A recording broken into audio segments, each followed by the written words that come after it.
ज़रा हटके में खुशामदीद। ज़रार खोड़ो, वसतुल्लाह ख़ान, शाहज़ेब जिलानी का सलाम कबूल कीजिए। पंजाब से जो लोग यूनान जाते हैं वाया लिबिया, उनके साथ सानियात होते हैं। पाकिस्तान में नोटिस लिया जाता है, पकड़ धकड़ होती है, लेकिन मामलात बरसा बरस से ऐसे चल रहे हैं। क्यों है ऐसा? हम आज प्रोग्राम में एक इन्वेस्टिगेटिव जर्नलिस्ट से बात करेंगे जिन्होंने इन मामलात को खंगाला है, देखा है। इसके अलावा कुर्रम की बात होगी, जहाँ पर अभी तक सिचुएशन वैसी ही है, रास्ते बंद हैं, किल्लत है अशिया खुर्दोनोश की। आज प्रोविंशियल गवर्नमेंट ने उसे आफतज़दा करार दिया है, वहाँ का भी अहवाल कुछ करेंगे। लेकिन प्रोग्राम का आगाज़ इस्लामाबाद में से आने वाली एक मुस्बत ख़बर का। आज मैं शाम कवरेज देख रहा था टीवी चैनल्स पे और बहुत ज़्यादा पॉजिटिव फीलिंग आ रही है। पुरुम्मीद कहा जा रहा है अपोजिशन गवर्नमेंट की मुलाकात को, मुस्बत, खुश आइंद, नेक नियति से, खुले दिल के साथ मुज़ाकरात का अमल नेक शगुन है, जमहूरियत का हुस्न है। बहुत ज़्यादा ओवरवेलमिंगली पॉजिटिव सेंटिमेंट है। हम इसको बरकरार रखना चाहते हैं क्योंकि हम ये जानते हैं कि हमारे यहाँ लोग ये इंतशार, जलाओ, घिराव, कशीदगी, इससे बेजार आ चुके हैं। हमारे यहाँ आए दिन के जो मसले हैं वो यही है, बिजली, पानी, हमारी महंगाई। हम सब अपने बच्चों का बेहतर मुस्तकबिल चाहते हैं और हम चाहते हैं कि ये लोग बैठें आपस में और मामलात को हल करें। तो हम ये जानते हैं कि इमरान खान साहब की असल लड़ाई इस्टेब्लिशमेंट के साथ है, लेकिन अब अच्छी बात है कि हुकूमत के साथ मुज़ाकरात शुरू हो रहे हैं। आज जो मीटिंग हुई उसमें PTI की तरफ से 7 लोग आने थे, 3 आए, बाकी 4 ने मुख्तलिफ उज़्र पेश किए। कोई मसरूफ़ था, कोई मुल्क में नहीं था, कोई इधर था, कोई उधर था, लेकिन बहरहाल 3 लोग आए।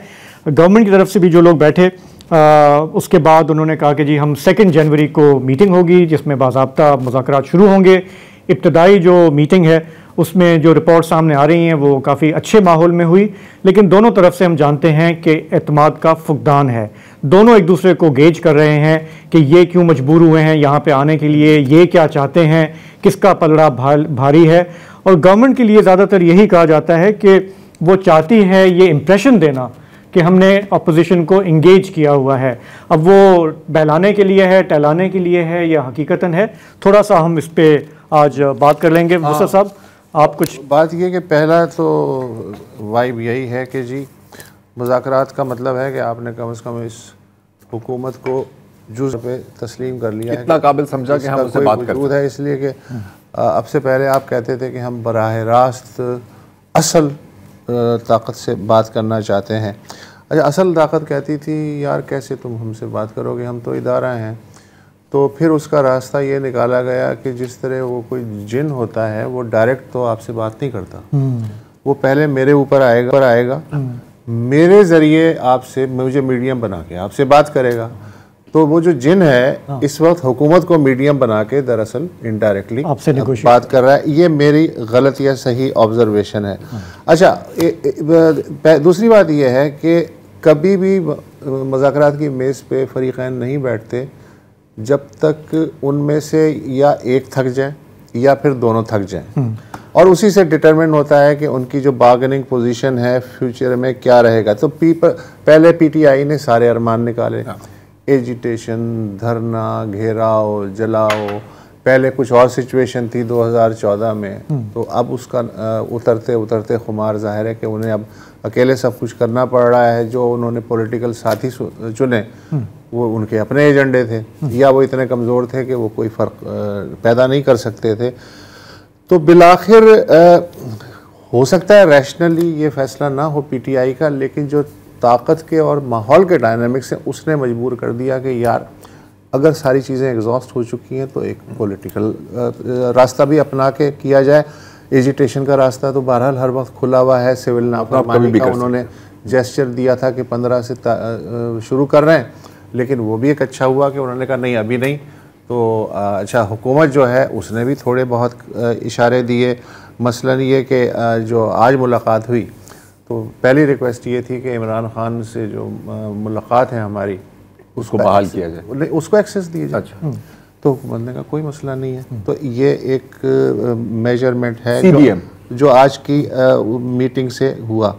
अच्छा, इसी तरह फिर हमें ये खबरें मिली कल से कि जो 190 मिलियन पाउंड का मुकदमा था जी, उसका फैसला 18 दिसंबर को सुनाया जाने वाला था, लेकिन फिर बेहतरीन यार जस्टिफिकेशन कमाल होती है कि चूँकि 19 दिसंबर से सर्दियों की छुट्टियां शुरू हो रही हैं अदालतों की, लिहाजा इस वजह से अब 6 जनवरी को सुनाया जाएगा।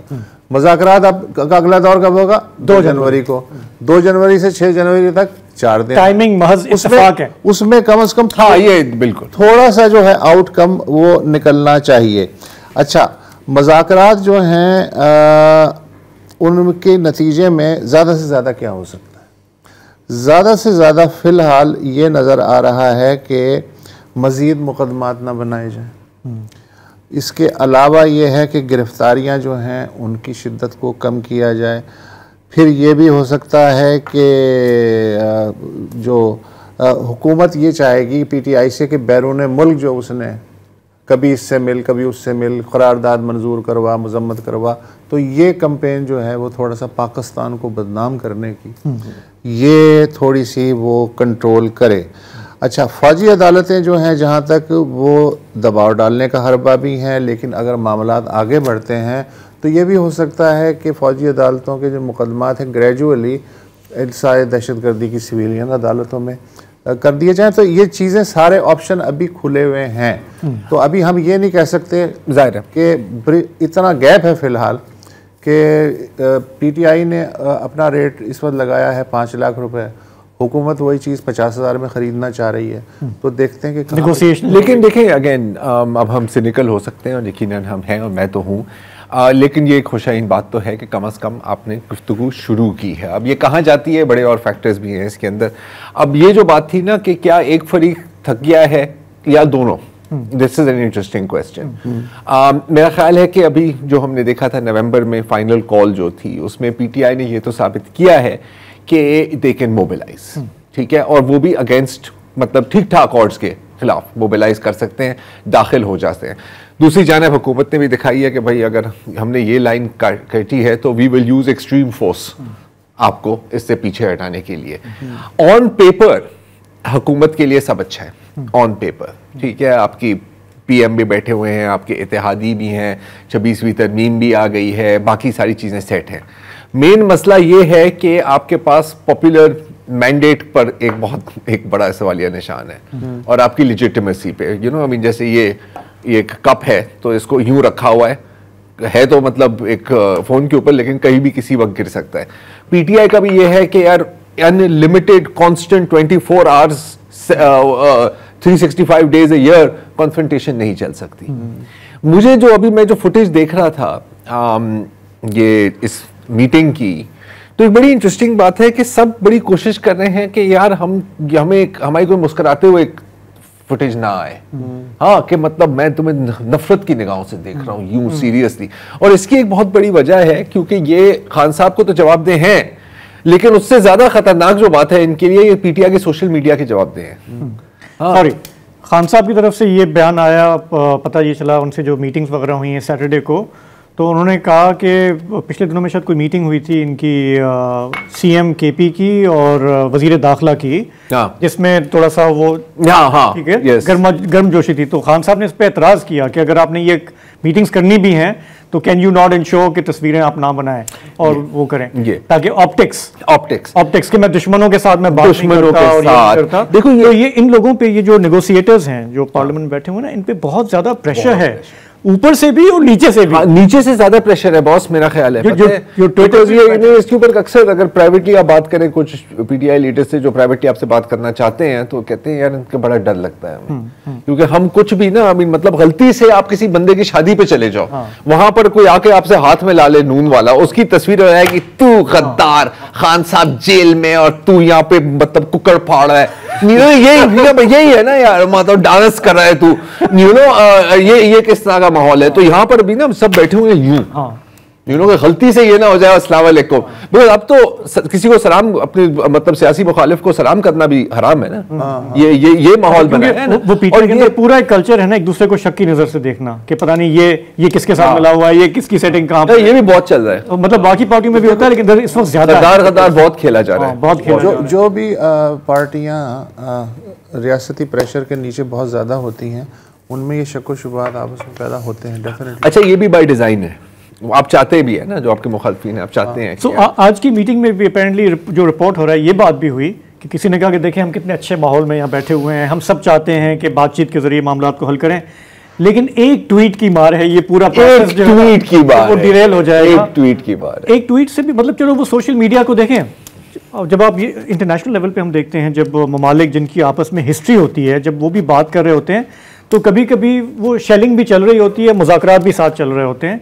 मेरा ख्याल है दोनों साइड पे कम से कम ये इतनी टॉलरेंस है कि यार ट्विटर गया भाड़ में, उधर आप लगे रहें, लेकिन इधर हम बातचीत भी करेंगे। मेन जो चीज़ है ना वो ये कि खान साहब इसको किस हद तक चलने देते हैं, ये चलाना चाहते हैं, क्योंकि उनका वीटो है। ये भी किसी भी मरहले पे आके ये भी जब वो कहते हैं जी खत्म हो गया तो वो खत्म हो जाए। ये भी है। और इस तरफ हम देख रहे हैं कि गवर्नमेंट के इन्होंने अपने इत्तेहादियों को सबको डाला हुआ है, एजाजुल भी आ गए, एमक्यूएम भी आ गए, फलान, because they want to give impression कि ये नून के मुज़ाकरात नहीं है, ये सबके मुज़ाकरात। लेकिन यार ये मुज़ाकरात भी ज़ाहिर है कोई भी चीज़ इंडेफिनिट तो नहीं चल सकती। अगर हम उनके मुतालबात पे गौर करें तो वो चाहते हैं कि खान साहब समेत तमाम सियासी कैदियों की रिहाई हो। अच्छा, खान साहब की रिहाई सबसे आखिर में होगी, इसका मतलब है कि मुज़ाकरात कामयाब हो गए। अभी फौरी तौर पे तो उसका कोई इम्कान दूर दूर तक है नहीं है। 9 मई और 26 नवंबर के वाक़यात की अदालती तहकीक़ात का मुतालबा है PTI का। इस पे 3-4 अदवार के बाद हो सकता है कि वो कहेंगे जी रिटायर्ड जज, वो कहेंगे जी इन सर्विस जज, और जज भी फला फला। अब तो आईनी बेंच भी बन गई है ना। अच्छा, फिर आएगा जो सबसे कंटेंशियस इशू है, वो है 8 फरवरी का जो इंतखाब है कि उसका क्या करें, फॉर्म 45, 47 का, और फिर उसके बाद नए इलेक्शन का वो मुतालबा तो करेंगे, लेकिन जो हुकूमत ही 8 फरवरी के नतीजे में बनी है वो नए इलेक्शन का मुद्दत ख़त्म होने से पहले मुतालबा क्यों तस्लीम करेगी।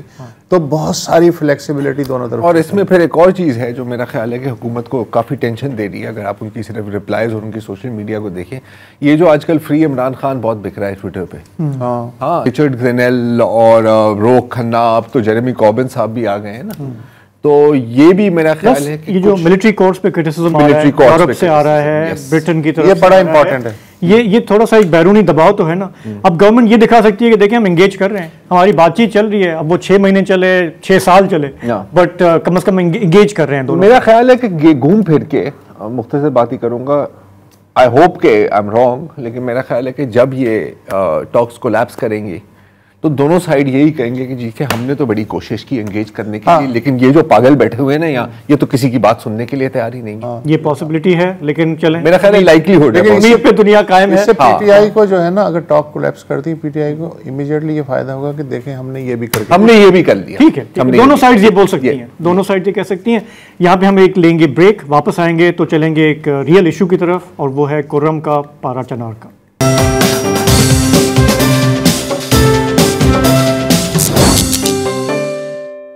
Welcome back. अफगान सरहद से मुत्तसिल जो खैबर पख्तूनख्वा का सरहदी ज़िला है खुर्रम, उसके बारे में ज़ाहिर है पिछले 2 महीने से आप बहुत अफसोसनाक खबरें सुन रहे हैं। तकरीबन 200 से 250 के दरमियान वहाँ हलाकतें हो चुकी हैं, वो भी पाकिस्तानी ही शहरी हैं। फिर हमने आपको ये भी बताया कि शायद वहाँ इंसानी बहरान बढ़ गया है, तिब्बी बहरान, ग़िज़ाई बहरान, आमदोरफ्त वग़ैरह। तो ईदी साहब से भी बात हुई थी, उन्होंने वहाँ का दौरा किया था, वहाँ कुछ उन्होंने इमदाद भी पहुँचाई और नक्शा भी बताया जो उन्होंने मकामी लोगों से गुफ्तगू हुई। तो मकामी लोग कह रहे हैं कि जो शदीद सर्द मौसम है उसकी वजह से 26 से लेके 50 तक का फिगर है कि बच्चे जो हैं कम से कम वो नमूनिया या पेचीदगियों से वो मर चुके हैं। बूढ़े और बाकी लोग वो भी उनकी भी ज़िंदगी अजीरन है। हुकूमत सूबाई हुकूमत जो है वो अपने तौर पे दावा कर रही है कि हैं मसाइल, लेकिन इतने भी ज़्यादा नहीं हैं। जहाँ तक दवाओं का ताल्लुक़ है तो हम अब तक 10 टन अद्वियात वो वहाँ पहुँचा चुके हैं। इसके अलावा गंदम का जो है रियायती निर्खों पे गंदम जो है वहाँ मकामी लोगों को फराहम की जा रही है, इसलिए कि मौसम ख़राब है। और हम ये जो पारा चनार कोहाट रोड है, जिस पे मेरा ख़्याल है कि पाकिस्तान की सबसे खूनी रोड है अगर इसकी हिस्ट्री देखी जाए, तो वहाँ अब उस रोड को महफूज बनाने के लिए 400 एहलकारों पर मुश्तमिल खुसूसी पुलिस फोर्स बनाई जा रही है। इसके अलावा जो सबसे इम्पॉर्टेंट बात सामने आई है वो ये है कि सूबाई जो एपेक्स कमेटी है, जिसमें सिविल और फौजी हुकाम शामिल होते हैं, उनका ये कहना है कि 1 फरवरी तक तमाम जो गैर कानूनी हथियार, ज़ाहिर है कि वो भारी हथियार हैं, तमाम गैर कानूनी हथियार जब्त कर लिए जाएंगे और जो मोर्चे बनाए हैं फरीक़ैन ने उनको हम गिरा देंगे। उसकी जगह जो कोहाट की जो रोड है, कोहाट चारसदा की, उस पर आर्जी चेक पोस्टें बनाई जाएंगी जो बाद में मुस्तकिल भी की जा सकती हैं। दूसरी जानिब जिरगा जो है वो भी सर जोड़ के उस मसले का हल तलाश करने की कोशिश कर रहा है जो मसला पिछले 80-90 साल से चल रहा है। महमूद जान बाबर साहब, माजी में भी इस तरह कई कोशिशें हो चुकी हैं कि इसको वेपन फ्री जोन करार दे दिया जाए, लेकिन जाहिर है कि वहाँ की कबायली नेचर, उन्होंने दोनों फरीक़ों ने इस पे मुत्तहद हो गए कि ऐसा नहीं हो सकता, हम आपस में ही लड़ेंगे, मारेंगे, लेकिन रियासत को हम ये हक़ नहीं दे सकते कि वो हमें गैर मुसल्लह करे, इसलिए कि गैर मुसल्लह करना हमारे नज़दीक ज़्यादा अनसेफ है। तो ये जो अब हुकूमत ने 1 फरवरी की डेडलाइन मुकर्रर की है, 1 महीने बाद की, कितनी रियलिस्टिक लग रही है आपको ये सिचुएशन? जी बहुत शुक्रिया वसत साहब। बात यह है कि असल में ऐलान कुछ और होता है और स्टेट की विल कुछ और होती है, और वहां पे बैठे हुए हुकूमत के जो एहलकार होते हैं उनकी कैपेसिटी कोई और चीज होती है। ये तमाम चीजें जब मिलती हैं तो एक पैकेज बनता है, उस पैकेज के को आप किसी पे अप्लाई करते हैं तो उसका रिजल्ट आपको मिलता है। तो यहाँ पे हमें स्टेट और सूबाई हुकूमत को भी हम स्टेट ही कहते हैं इस वक्त। तो उनकी विल तो ये है कि जब मामला गर्म हो जाए और तनकीद शुरू हो जाए मुख्तलिफ जगहों से तो फौरी तौर पे एक्टिव हो जाते हैं। इसके अलावा उन्हें मामले की शिद्दत का एहसास भी नहीं होता, और वो ये भी अभी आज तक तो कभी इन्होंने ऐसा नहीं चाहा कि इस मसले को मुस्तकिल बुनियादों पे हल किया जाए। तो इसलिए इस बार भी आपको ये लगेगा कि जिस तरफ के लोगों ने 10 लोग मारे और जिस तरफ के लोगों ने 100 लोग मारे, दोनों के साथ हुकूमत मुज़ाकरात ही कर रही है और उनको सामने बिठा के बराबरी की बुनियाद पे बात हो रही है उन दोनों ग्रुपों की तरफ के लोगों के साथ। तो इसका मतलब है कि ना किसी को सजा होगी कभी, ना किसी का इन्वेस्टिगेशन होगी, ना ये पता चलेगा कि किसने क्या किया, पहल किसने की, और अभी तक ये हालात ऐसे क्यों हैं और ये बच्चे दरबदर क्यों हैं, दवाएं क्यों नहीं हैं, रास्ता क्यों बंद है। ये कबाइल आपस में, दोनों कबाइल मुसलमान हैं, दोनों कुरान मजीद में ये पढ़ते हैं कि एक इंसान की जान लेना ऐसे है जैसे कि तमाम इंसानियत की जान लेना। तो ना तो कोई इखलाकी तौर पे इसका कोई ऑडिट हो रहा है, ना कानूनी तौर पे कोई ऑडिट हो रहा है। फिर जब आप ग्राउंड पे जो वहां पे इनकी फोर्सेस हैं, अभी आपने उसको बंदोबस्ती इलाके में शामिल कर लिया, जम अजला में शामिल कर लिया, कबाइली हैसियत उसकी खत्म कर दी, लेकिन आपने जो पुलिस वहां पे मुकर्रर की है वो वहां के मकामी वो लोग थे जो कि अनट्रेंड लोग थे। फिर उसमें मसला क्या है? मसला यह है कि वो कोई पुलिस वाला किसी एक तरफ वालों का है और कोई पुलिस कि वो क्राइसिस मैनेजमेंट कैसे करे, और उसको ये भी लगता है कि अगर मैं सख्ती करता हूं तो फिर बाद में घर भी जाना है। तो ये बहुत सारी चीजें ऐसी मिल गई हैं कि ये मसले को जरगे की सूरत अभी हल तो कर लेंगे कुछ वक्त के लिए फिर, लेकिन आप और मैं क्या कोई गारंटी नहीं दे सकता कि इनके कोई ऐसा इकदाम हो जिसकी बुनियाद पे बाद में ऐसा ना हो। तो मेरा ख्याल में मसला जो है वो विल का है, कैपेसिटी का है, और बस ये जो मैंने बता दिया। तो अच्छा महमूद जान साहब, मानते हम कि रियासत और इसमें सूबाई हुकूमत को भी शामिल कर दें आप, कैपेसिटी का भी इशूज़ है, विल का भी इशूज़ है, लेकिन वो कर भी क्या सकते हैं? मैं एक सवाल से पूछना चाह रहा हूँ कि जो हम देख रहे हैं फॉर एग्जांपल सोशल मीडिया पर और मुख्तलिफ जगहों पर कि एक कबीले का कातिल दूसरे कबीले का हीरो है एंड वाइस वर्सा। हम ये भी देख रहे हैं कि हैवी वेपनरी डिप्लॉय हो रही है, even anti aircraft guns deploy हो रही हैं। अच्छा, ये जो रोड ब्लॉक्ड है इसमें दोनों कबीलों का नुकसान हो रहा है, दोनों फरीकों का नुकसान हो रहा है, सबके बच्चे मर रहे हैं, सबके बच्चे भूख से मर रहे हैं।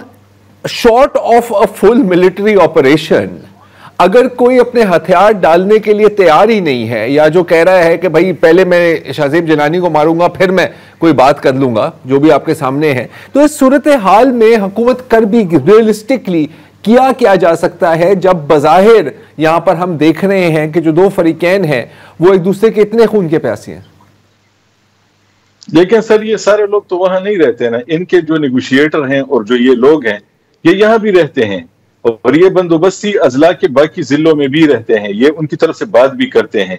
कलेक्टिव रिस्पॉन्सिबिलिटी का एक कानून था यहाँ पे, वो तो अब खत्म हो गया है, लेकिन वो भी यहाँ पे आप कम से कम उसे कुछ वक्त के लिए यहाँ पे इन्फोर्स कर सकते हैं कि जी वही वाला कानून हम यहाँ लगा लेते हैं कि अगर किसी कबीले का बंदा ज्यादती करेगा तो पूरा कबीला उसके लिए जवाबदेह होगा, और कोई अगर किसी को पनाह देगा तो उस पनाह के नतीजे में किसी का घर गिराया जाएगा या कुछ होगा। तो इससे पहले ही ऐसे होता था कि लोग ऐसे काम नहीं करते थे, लेकिन यहाँ पे तो खैर मसला कुछ और भी है।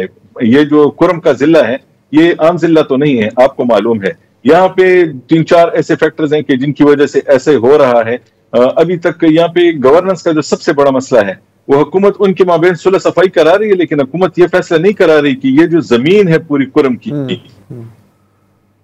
ये किसी के नाम रजिस्टर नहीं है, इसलिए कोई ऐसा कमीशन बना के फौरी तौर पे वहां क्यों नहीं बेचती कि सब कागजात और डॉक्यूमेंट दे के हर किसी को बता दे कि ये डिमार्केशन हो गई, ये तुम्हारी है और ये तुम्हारी है। तो वो जब बंदे आपस में लड़ना शुरू करते हैं किसी पीस ऑफ लैंड पे, तो होता क्या है, वो जैसे ही एक कमजोर पड़ना शुरू हो जाता है वो अपने कबीले को बुला लेता है, अपने फिक्के के लोगों को बुला लेते हैं कि आए जी वो इसलिए मुझे मार रहे हैं क्योंकि मेरा ताल्लुक तो इस फिक्के के साथ है।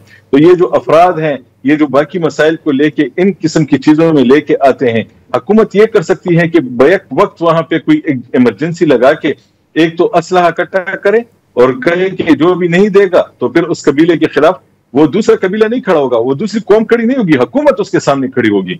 हुकूमत को एक ऐलान तो करे ना, लेकिन मसला ये है कि यहाँ पे बहुत सारे फिर समझौते होते हैं, फिर ऐसी चीजें होती हैं कि वो कहते हैं कि अगर सूबे ने मसला हल कर लिया तो विफाक कहता है कि हमारा क्या होगा, और वो कहते हैं कि अगर विफाक ने हल कर लिया तो हमारा क्या होगा, और हमारे बाकी मामलात रहते हैं। तो सब दूसरी जगह भी इंगेज हैं और यहाँ पे वो टाइम पास के लिए ज्यादा तक अभी तक आते रहे हैं। बिल्कुल ठीक है, ठीक है महमूद जान, बहुत शुक्रिया।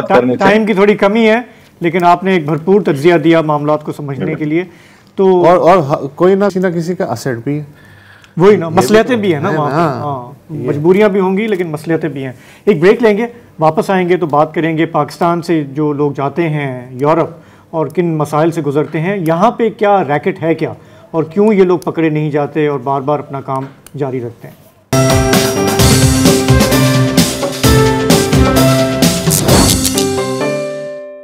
इस माह दिसंबर की 14 तारीख़ को यूनान के समंदरी पानियों में कश्तियों को हादसा पेश आया। 3 कश्तियाँ थीं जो लिबिया से यूनान के एक जजीरे की तरफ जा रही थीं। जब ये सानिया पेश आया उसमें कई सारे पाकिस्तानियों की जानें गईं।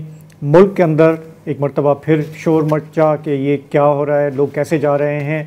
प्राइम मिनिस्टर ने नोटिस लिया, उन्होंने कहा जी आइंदा ये बिल्कुल काबिल कबूल नहीं है।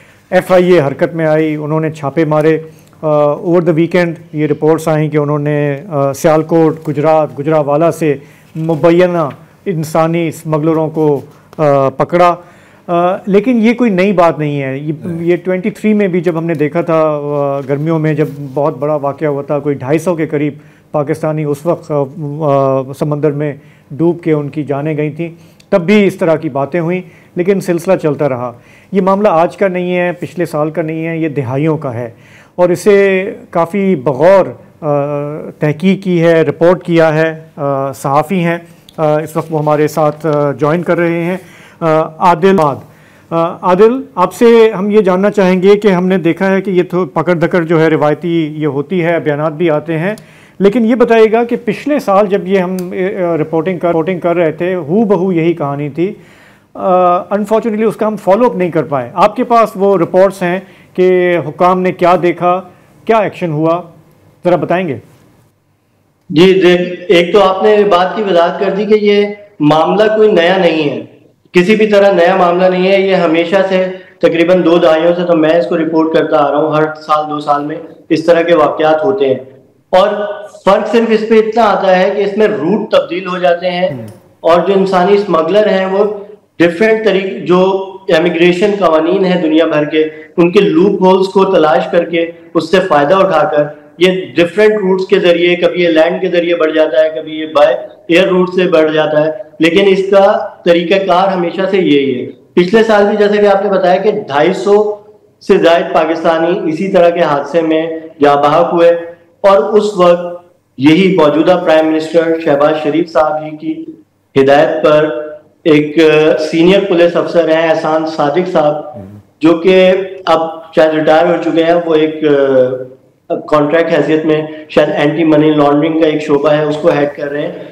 उनकी सरबराही में एक कमेटी बनी, और उस कमेटी की रिपोर्ट, बड़ी दिलचस्प बात यह है कि वो आज तक बंदर आम पर नहीं आ सकी, और उसकी कुछ चीजें हमारे पास मैंने आपसे भी शेयर की हैं, और आप अगर नाज़रीन से शेयर करना चाहते हैं तो वो उसमें उसके कुछ पेजेस सामने आए जिसमें उन्होंने बहुत ही ज्यादा जो पुलिस के और FIA में तैनात जो PSP पुलिस अफसरान है, चंद अफसरान के खिलाफ उन्होंने कार्रवाई, जिनमें डायरेक्टर कराची उस वक्त जो थे और डिप्टी डायरेक्टर इमिग्रेशन, इसके अलावा डायरेक्टर पंजाब यानी लाहौर और डायरेक्टर पिशावर, इन 3 लोगों के खिलाफ उन्हें रिस्पॉन्सिबल करार दिया था इस वाक़े का। लेकिन वो इंक्वायरी कमेटी की रिपोर्ट आज तक भी मंजर आम पर नहीं आ सकी, और उसमें शायद इतने सख्त इकदाम थे जो कि PSP, जो कि कहा जाता है कि वो बहुत ही मजबूत लॉबी है पुलिस अफसरान की, तो उन्होंने शायद उसको आगे नहीं आने दिया।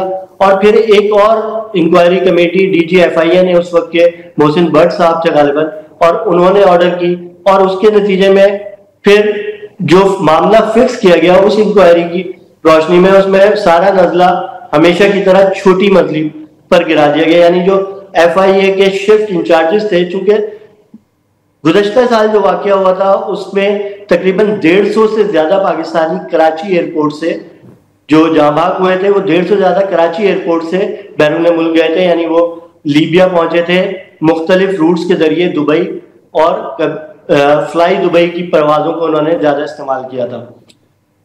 इस मरतबा जो ये वाकया हुआ है, इसमें जाने वाले ज्यादातर लोग कोयटा से गए हैं। अच्छा। और वो उन्होंने, और उसके बाद फैसलाबाद से भी गए हैं कुछ लोग, जिनके खिलाफ 2 मुकदमात भी दर्ज हुए हैं। FIA फैसलाबाद ने अपने इमिग्रेशन अफसरान के खिलाफ 2 मुकदमात दर्ज किए हैं। लेकिन जब ये वाकया इस साल का वाकया हुआ, तो उस वक्त ये प्राइम मिनिस्टर हाउस में एक बार फिर इजलास हुआ, और उन्हें कहा गया कि आप जो है पिछली बार की जो इंक्वायरी कमेटी है उस पर कोई कार्रवाई करें। और उस पे जो है वो असल जो, और इस बार फिर 3 कमेटियां बना दी गई हैं।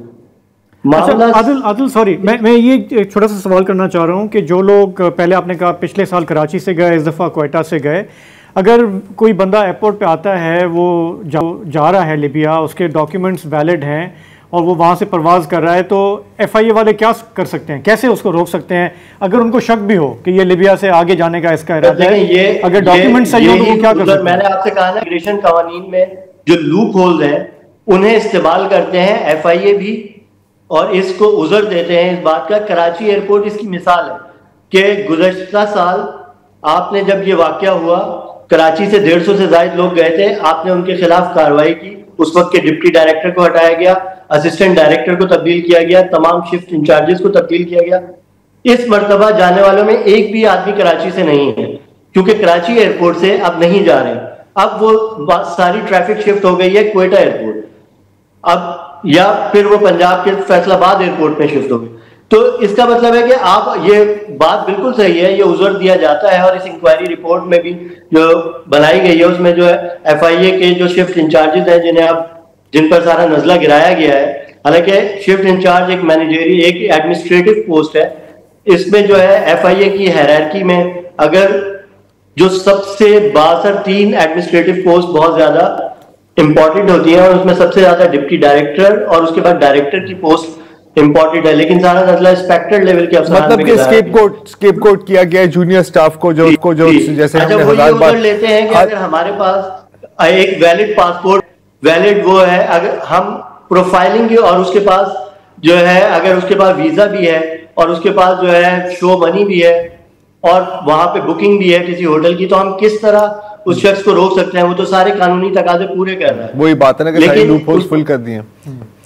हाँ, तो वो उसी प्रोफाइलिंग की बुनियाद पर रोका जाता है। और जब वो रोकते हैं, अब सिर्फ ये एक ही मसला नहीं है, अभी हमारे यहाँ दूसरा मसला जो FIA का और इंसानी स्मगलिंग का है कि जो बैगर्स जा रहे हैं पाकिस्तान से बहुत बड़ी तादाद में सऊदिया और दुबई, जिसकी वजह से अब Dubai one of the reason कि दुबई में पाकिस्तानियों को वीजे मिलने बंद हुए, ये इस मामले में भी FIA ही रिस्पॉन्सिबल है।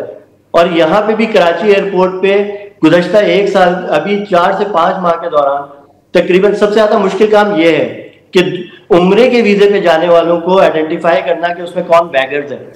उसमें तकरीबन 150 से, लेकिन आदिल अगेन वो जो ओरिजिनल सवाल है वो हम उसका जवाब चाहेंगे कि जब चाहे वो बैगर है या कोई भी है, जब उसके पास सारी लीगल जायज दस्तावेजात मौजूद हैं तो कोई भी इदारा उन्हें कैसे रोक सकता है, अनलेस के उनका नाम जो है वो उस ममनुआ लिस्ट में शामिल हो, ECL में शामिल हो।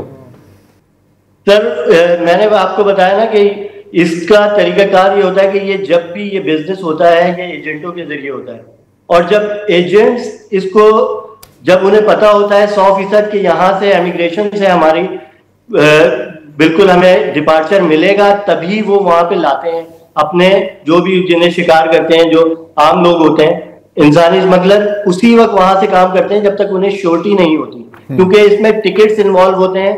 इसमें चूंकि जब वो प्रोफाइलिंग करते हैं FIA वाले, जब क्वेश्चंस करते हैं तो बहुत सारे लोग इसमें, चूंकि वो उस प्रोफाइल को मैच नहीं कर रहे होते जिसपे वो बता रहे होते हैं कि हम जा रहे हैं, तो वो उस सवाल में फंस जाते हैं। तो इसीलिए हमेशा ये FIA और के जो एयरपोर्ट पर तैनात अफसरान हैं और जो एडमिनिस्ट्रेटिव अफसरान हैं, उनका नेक्सस जब तक ह्यूमन स्मगलर से नहीं होता, ये बड़े पैमाने पे लोग नहीं जा सकते। सही। हाँ, अच्छा आदिल सॉरी बात काट रहा हूँ, ये जो एहसान सादिक साहब की जो कमेटी है उसके काफ़ी सिफारिशात भी हैं जो आपने शेयर किए हैं, और कुछ तो बड़ी इंटरेस्टिंग है। मैं आपसे ये जानना चाह रहा हूँ कि इनमें से कोई भी इम्प्लीमेंट हुए हैं या नहीं। अब मैं 1-2 मिसालें देता हूँ।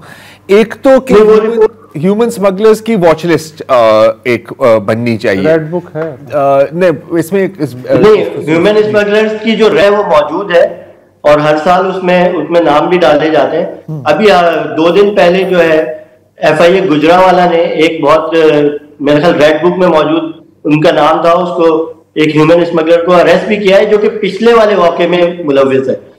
और उस पिछले वाले वाक़े, क्योंकि वो 1 साल से उनका नाम उस इंक्वायरी में आ गया था, सब कुछ उनके खिलाफ FIR दर्ज हो गई थी उस ह्यूमन स्मगलर के खिलाफ, लेकिन वो 1 साल से घूम रहा था। ये अब दोबारा से ये वाक़या हुआ तो फेडरल गवर्नमेंट का प्रेशर आया और तो उस वक्त जो है उनको गिरफ्तार कर लिया गया है। और उन्होंने अपने जो इब्तिदाई उनसे तफ्तीश की गई है उसमें कहा है कि वो सियालकोट के जरिए वहां से भेजे गए थे कुछ पैसेंजर जिन्हें FIA के अफसरान को जो इमिग्रेशन। अच्छा आदिल, मैं आपसे ये जानना चाह रहा हूँ, ये जो आप जवाब दे रहे हैं इसकी रोशनी में, कि ये जो कारिंदे शिकार पकड़ के लाते हैं, ये तो कारिंदे होते हैं बज़ाहिर किसी रिक्रूटिंग एजेंट के, ये रिक्रूटिंग एजेंट भी किसी के कारिंदे होते होंगे और वो भी किसी के बिहाफ पे होते होंगे, तो इस चेन के बारे में कुछ पता है आपको?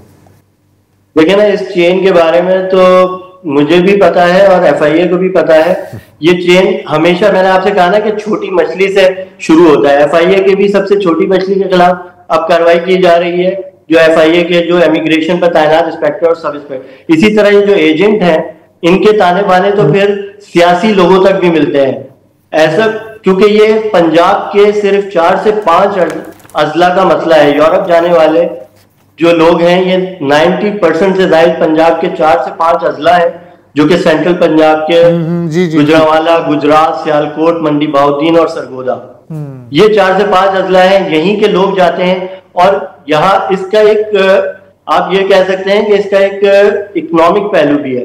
यानी आज मतलब इसका पाकिस्तान नेगेटिव उससे ही बिल्कुल सही नहीं है, बिल्कुल सही। ये इकोनॉमिक पहलू भी, इस पे भी हम बात कर चुके हैं। आपसे हम FIA का चाह रहे थे, उसका रोल। आपका बहुत बहुत शुक्रिया। और उस दिन जैसे वोसत साहब ने भी पॉइंट आउट किया, वालदैन का रोल, कि किस तरह से वो खुद रवाना करते हैं अपने बच्चों को। वो देखें अब ये सारे एस्पेक्ट्स हैं ना इसके। इन इलाकों का ये कल्चर बन गया है।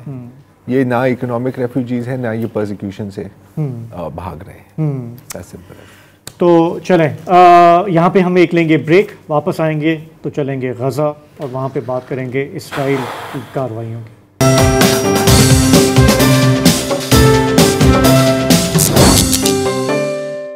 Welcome back. आज 23 दिसंबर है, तो मैं इस सेगमेंट के आगाज़ में आपको ये बताना चाह रहा हूँ कि आज शहीद खालिद नभान और उनकी पोती रीम की सालगिरह थी। दोनों एक ही दिन पैदा हुए थे, ज़ाहिर है मुख्तलिफ बरसों में। इनकी दास्तान तो आपने कई बार सुनी होगी, हमने भी कई बार बयान की है। और लेकिन ये सिर्फ एक दास्तान है। गज़ा में इस तरह की लाखों दास्तानें हैं। कुछ पिछले 15 माह में तकरीबन रोज़ाना हमने आपको सुनाई हैं, और कुछ ऐसी है जो हम कभी नहीं जान सकेंगे। लेकिन आज मैं आपको सिर्फ फ़लस्तीनियों की कहानियाँ नहीं सुनाना चाह रहा। जो इस फौज के जो एहलकार हैं, जो इस तरह की बर्बरियत और इस तरह की नस्ल कुशी कर रहे हैं, उनका क्या कहना है। क्योंकि अभी हाल में इजरायली अखबार हारेट्स में 2 आर्टिकल छपे हैं जिसमें उन्होंने फर्स्ट हैंड इंटरव्यूज़ लिए हैं इजरायली फौजियों के। तो एक फौजी हमें बताता है कि इस तरह का माहौल है वहाँ पर कि एक नया कमांडर वहाँ पर आया, और पहले दिन हम उनके साथ पेट्रोल पर निकले तो सुबह के कोई 6 बजे थे और बिल्कुल सन्नाटा था, सड़कों पर कोई नहीं था। और वहाँ पर एक छोटा सा बच्चा, शायद 4 साल या 5 साल की उम्र होगी, वो अपने घर के बाहर रेत में खेल रहा था। वो कमांडर उसकी तरफ भागते हुए जाता है, जोर से उसके बाजू को पकड़ के मरोड़ता है, उसका हाथ टूट जाता है। फिर वो बच्चा चीखते हुए ज़मीन पर गिरता है, तो वो उसकी टांग के ऊपर अपने बूट के साथ स्टॉम्प करता है ताकि उसकी टांग भी टूट जाए। जिसके बाद 3 बार वो उसकी पेट पर लात मारकर वापस अपने फौजियों की तरफ आता है। जब फौजी पूछते हैं कि सर ये आप क्या कर रहे हैं, तो उसने कहा कि आपसे भी मैं यही उम्मीद रखता हूं, ये जो बच्चे हैं ये बेहतर हैं कि जिस दिन पैदा हों उसी दिन इनको कत्ल कर दिया जाए। तो ये जो फौजी है वो कहता है कि मुझे उस वक्त एहसास हुआ कि जो दूसरी जंग अजीम के हमने मनाजिर देखे थे ये बिल्कुल वही हैं, लेकिन सिर्फ इस बार हम नाटसी हैं और ये यहूदी हैं। और कुछ और लोगों के भी वहाँ पर इंटरव्यूज़ और बयानात छप रहे हैं। वो कह रहे हैं कि जब हम गज़ा में दाखिल होते हैं तो हमें ऐसे लगता है कि हम खुदा हैं, एक नशा होता है हमारे ऊपर, और हमें लगता है कि हम कुछ भी कर सकते हैं किसी के साथ भी। और इसका नतीजा ये है कि इस वक्त गज़ा में हर 30 मिनट एक बच्चे को कत्ल किया जाता है। मतलब कि ये शो शुरू हुआ 11 बजे, ख़त्म होगा 12 बजे। इस दौरान 2 बच्चों को कत्ल किया गया है। दुनिया भर में इतने चाइल्ड एम्प्यूटीज़ नहीं हैं जितने गज़ा में हैं। अब तक सिर्फ अगर हम पिछले साल की बात करें तो 50,000 बच्चों के या तो हाथ काटे गए हैं, या तो बाजू काटे गए हैं, या तो उनकी टांगों काटे गई हैं, या बोथ। और कुछ बच्चे हैं जो अब सिर्फ वो बमबारी या बंदूकों से नहीं मिल रहे। जैसे कि ये एक छोटी सी बच्ची है जनूबी गज़ा के खुजा टाउन में, जो सर्दी की वजह से फौत हो गई है, क्योंकि वहाँ पर लोगों के पास सिर्फ खैमे हैं, वहाँ से भी बार बार उनको बेदखल किया जाता है। बारिश भी हो रही है, तो जो नन्ही मुन्नी जाने हैं वो इसको बर्दाश्त नहीं कर सकते। जो बच्चे बच भी जाते हैं उनको जिस तरह का साइकोलॉजिकल ट्रॉमा उनकी जहन पे जो असर होता है वो हम बयान भी नहीं कर सकते।